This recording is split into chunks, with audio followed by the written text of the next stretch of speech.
तो Cambridge class में आप सभी लोगों का स्वागत है। देखिए, आज हम सब फिर से संविधान को आगे बढ़ाने वाले हैं। जो कल हम सब ने संविधान सभा का जिक्र किया था, क्या जिक्र किया था कल के वीडियो में? संविधान सभा का, उसी का वीडियो आगे बढ़ा रहे हैं। मतलब आगे जैसे संविधान सभा में क्या हुआ, उसके बाद जब संविधान बन चुका था, भारत में संविधान स्वीकार कर लिया गया था। जो कि स्वीकार कब किया गया था? 26 नवंबर 1949 ईस्वी को संविधान हमारा स्वीकार कर लिया गया था, लेकिन लागू कब किया गया था? 26 जनवरी 1950 को लागू कब किया गया? 26 जनवरी 1950 ईस्वी को हमारा संविधान क्या कर दिया गया? लागू कर दिया गया। देखिए, पहले कल का कुछ पॉइंट्स हम सब जिक्र कर लेते हैं कि ताकि एक लय बन जाए कि आज क्या आगे हम सब कहां तक बढ़ेंगे। तो सबसे पहले देखिए, संविधान सभा से शायद कल हम जिक्र किए थे। किसका जिक्र था? संविधान सभा। देखिए, संविधान सभा में कितने पॉइंट्सों को बताया गया था। संविधान सभा का जो चुनाव वो कौन मिशन के द्वारा करवाया गया था? Cabinet mission. और कैबिनेट मिशन कब आया था? 1946 ईस्वी को कौन मिशन आया? कैबिनेट मिशन आया 1946 को। उसके बाद जब कैबिनेट मिशन आया तो जैसे ही संविधान सभा बनाना था तो दूगों के बीच में क्या हो गया? विवाद। किसके बीच में विवाद हुआ था? कांग्रेस और मुस्लिम लीग। कांग्रेस और मुस्लिम लीग के बीच में क्या हो गया? मुस्लिम लीग के बीच में विवाद खड़ा हो गया। इस विवाद के बावजूद भी हम क्या बताए थे कि संविधान सभा का चुनाव हुआ जुलाई 1946 में। जुलाई 1900 मतलब संविधान सभा का चुनाव उसके बावजूद भी हुआ जुलाई 1946 ईस्वी में। जिस इस चुनाव के द्वारा, मतलब ये जो चुनाव हुआ था बाबू, इस चुनाव के द्वारा 200 कै सदस्य चुना गया?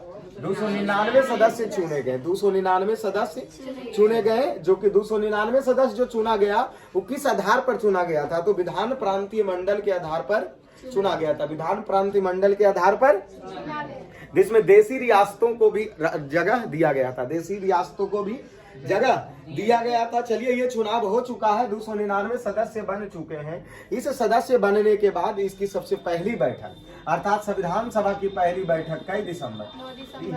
9 दिसंबर, सॉरी, पहली बैठक 9 दिसंबर 1946 ईस्वी को पहली बैठक हुआ। और इस बैठक में क्या किया गया? डॉक्टर सच्चिदानंद सिन्हा को अस्थायी अध्यक्ष बनाया गया। किस बैठक में? पहली बैठक में 9 दिसंबर 1946 ईस्वी। इसके बाद दूसरी बैठक होता है इसके 2 दिन बाद, अर्थात 11 दिसंबर 1946 ईस्वी को दूसरी बैठक हुआ। और इस बैठक में हमारे बिहार के जो डॉक्टर राजेंद्र प्रसाद हैं उनको अस्थायी अध्यक्ष बनाया गया। क्या बनाया गया? डॉक्टर राजेंद्र प्रसाद को अस्थायी अध्यक्ष बनाया गया। यहाँ तक क्लियर है। इसके बाद एक डेट बताए थे बाबू, 29 अगस्त 1947। 29 अगस्त 1947 ईस्वी को क्या हुआ? संविधान सभा में प्रारूप समिति का गठन हुआ। कौन समिति बाबू? प्रारूप समिति। प्रारूप समिति का गठन कब हुआ? 29 अगस्त 1947 ईस्वी को प्रारूप समिति का क्या हुआ? गठन हुआ। इस प्रारूप समिति के अध्यक्ष किसको बनाए गए? भीमराव अंबेडकर। किसको? अंबेडकर को बनाया गया। किसको बनाया गया? भीमराव अंबेडकर इसका प्रारूप समिति का अध्यक्ष बने। इस प्रारूप समिति का क्या काम था? कि संविधान का निर्माण करना, संविधान की रचना करना, संविधान का निर्माण करना। काम किसको सौंपा गया? प्रारूप समिति को। और प्रारूप समिति के अध्यक्ष थे कौन? भीमराव अंबेडकर। आप देखिए कि अध्यक्ष थे तो इस प्रारूप समिति में और भी लोग थे। इस प्रारूप समिति में और भी लोग थे। जो कि संविधान बनाया गया, अंबेडकर के द्वारा संविधान भी बन गया। जो संविधान हमारे संविधान सभा में प्रस्तुत कब किया गया? कितने नवंबर को? 4 नवंबर 1947 ईस्वी को। 4 नवंबर 1948, सॉरी 4 नवंबर, मतलब इस प्रारूप समिति के द्वारा संविधान सभा में 4 नवंबर 1948 ईस्वी को संविधान क्या किया गया? पेश किया गया। संविधान क्या किया गया? पेश किया गया। संविधान के प्रारूप को पेश किया गया। और ये पेश किसके द्वारा किया गया? भीमराव अंबेडकर के द्वारा। इसीलिए उसी दिन से संविधान का जनक किसको माना जाता है? अगर आपसे क्वेश्चन साफ शब्द में पूछे कि भारतीय संविधान का जनक कौन है, तो भीमराव अंबेडकर संविधान के क्या हुए? जनक हुए। देखिए, इस जो प्रारूप पेश किया गया संविधान सभा में, संविधान का इस प्रारूप पर मतलब कितने दिन तक बहस चला? 114 दिन तक उस संविधान के प्रारूपों पर लगातार बहस चलता रहा और उस बहस के बावजूद उसमें कितने संशोधन किए गए? 2473 संशोधन किए गए। 2473 बार उस संविधान के जो प्रारूप पेश किया गया था उसमें संशोधन किया गया। यहाँ तक क्लियर है। इसके बाद जब इसमें संशोधित किया गया उसके बावजूद भी हमारा नया संविधान बन करके 26 नवंबर 1949 ईस्वी को अंगीकृत किया गया। एक नया संविधान बन के तैयार हो गया। इस संविधान में कितने अनुच्छेद थे? तो 395 अनुच्छेद, 22 भाग और 8 अनुसूचियां थी। 8 अनुसूचियां थी हमारे इस जो नए संविधान बना और ये संविधान को लागू कर दिया गया 26 जनवरी 1950 ईस्वी को। हमारा पूरे भारत देश में हमारा संविधान क्या हो गया? इतना पॉइंट्स हम सब कल पढ़े थे, ये रिवीजन था कल का, ठीक है। और आज के पॉइंट्स में हम समझाएंगे क्या? संविधान के उद्देश्य एवं मूल्य। संविधान के उद्देश्य एवं मूल्य मतलब जो हमारा संविधान बन करके तैयार हो गया कब? 26 जनवरी 1950 पूरे देश में जो लागू हो गया 26 जनवरी 1950 ईस्वी को। उसके पहले इस संविधान के क्या उद्देश्य थे? मतलब उद्देश्य में से समझते हैं आप सब लोग। जैसे आप सब लोग अगर ऑफलाइन या ऑनलाइन क्लास में बैठे हैं, इसका कुछ ना कुछ उद्देश्य है कि हमें संविधान क्या करना, सीखना है। उसी प्रकार जो हमारा संविधान बना भी उसका भी कुछ उद्देश्य थे और उसका भी कुछ मूल्य था। मतलब आखिर में क्या उसका वैल्यू था, उद्देश्य क्या था, किस लिए संविधान बनाया गया, तो उसके उद्देश्य का जिक्र हम सब आज करेंगे। जैसे उद्देश्य में देखिए, सबसे पहले बात अगर की जाए तो भारतीय संविधान का उद्देश्य, जो ये उद्देश्य हमारा है, इसकी झलक हमें कहाँ देखने के लिए मिलता है? क्योंकि इसकी झलक कहाँ मिलता है? प्रस्तावना में। कहाँ मिलता है बाबू? तो भारतीय संविधान का उद्देश्य हमें प्रस्तावना में देखने के लिए मिलता है। मतलब ये प्रस्तावना क्या है? हमारे भारतीय संविधान का अंग नहीं है। प्रस्तावना भारतीय संविधान का अंग नहीं है, क्योंकि इसको हम सब जो अभी भारतीय संविधान में कितने अनुच्छेद बोले? 395 अनुच्छेद, 22 भाग और 8 अनुसूची।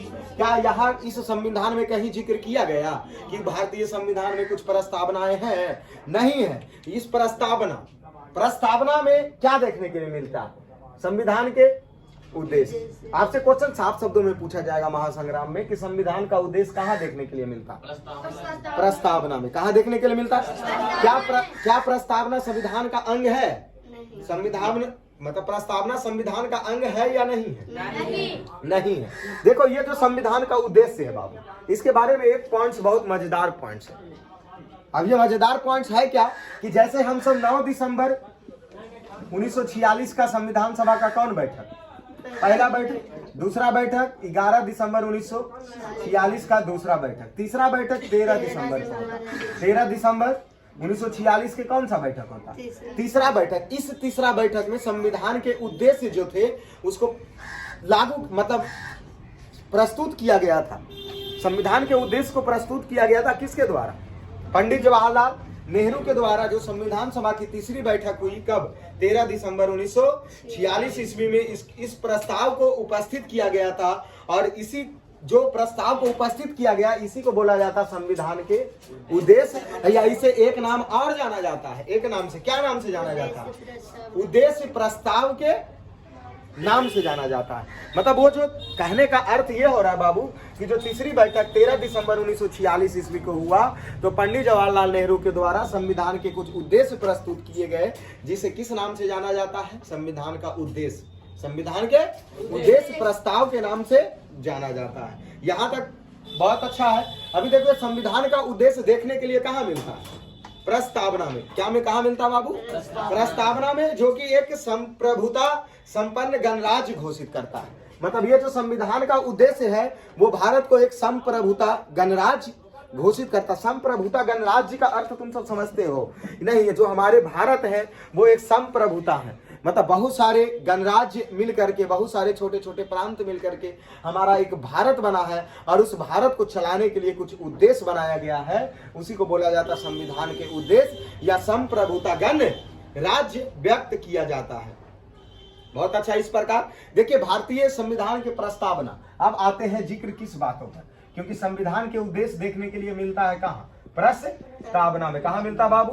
प्रस्तावना। अब देखिए इस प्रस्तावना में क्या जिक्र किया गया है, प्रस्तावना के बारे में क्या कहा जाता है। सबसे पहला पॉइंट प्रस्तावना के बारे में तो यह कहा जाता है कि यह भारतीय संविधान की क्या है? कुंजी। भारतीय संविधान की कुंजी। मतलब आपसे साफ शब्दों में क्वेश्चन पूछा जाए, संविधान की कुंजी किसे कहते हैं? भारतीय संविधान की कुंजी किसे कहा जाता है? मतलब अगर आप पूरे संविधान को समझना चाहते हैं, इससे पहले आपको क्या समझना होगा? प्रस्तावना। क्या समझना होगा बाबू? प्रस्तावना समझना होगा। उसके बाद अब ये प्रस्तावना के बारे में एक व्यक्ति है जिनका कहना क्या? पालन। क्या कहना बाबू? पालनदे है। पालनदे मतलब पालनदे का क्या कहना है? प्रस्तावना के बारे में यह कहते हैं क्या कि यह प्रस्तावना संविधान का अंग नहीं है। प्रस्तावना है जो संविधान का, लेकिन संविधान के स्रोत, आदर्श, लक्ष्य और इसके राजनीतिक ढांचे हैं। आप इसके बारे में सोचिए क्या कहा है पालनदे। पालनदे क्या कह रहे हैं कि प्रस्तावना संविधान का अंग नहीं है, लेकिन यह क्या है? संविधान के स्रोत हैं, संविधान के लक्ष्य हैं, संविधान के क्या लक्ष्य है, उद्देश्य है, राजनीतिक ढांचे हैं। ये कहना किसका? पालनदे। किसके बारे में कहा? प्रस्तावना के बारे में ऐसा कहा गया। देखिए प्रस्तावना में कहा भी जाता है एक पॉइंट और कि भारतीय संविधान की प्रस्तावना में किसके विचार मिलते हैं? तो महात्मा गांधी का विचार जो साफ शब्दों में देखने के लिए कहाँ मिलता है? प्रस्तावना में मिलता है। प्रस्तावना में मिलता है। अब यहां से हम सब देखने वाले क्या है? भारत के प्रस्तावना। भारत का प्रस्तावना क्या है? भारत का प्रस्तावना साफ शब्दों में प्रत्येक लोगों से भारत का प्रस्तावना पूछा जाएगा उस दिन, क्योंकि याद रखना एकदम जरूरी है। संडे के दिन सभी लोगों से प्रस्तावना सुना जाएगा कंठस्थ, और वही महासंग्राम का टॉपर भी बनेगा जो प्रस्तावना को अच्छे तरीके से सुनाएगा, क्योंकि यह हमारा संविधान का कुंजी है। इसे हर व्यक्ति को याद रखने की जरूरत है। और अगर हम भारतीय नागरिक हैं और हम एक शिक्षित नागरिक बनना चाहते हैं, अच्छे स्टूडेंट बनना चाहते हैं, तो हमें प्रस्तावना को याद रखना होगा। प्रस्तावना को याद रखना होगा। तो यहां हम सब अब देखने वाले हैं प्रस्तावना। क्या देखने वाले हैं? प्रस्तावना।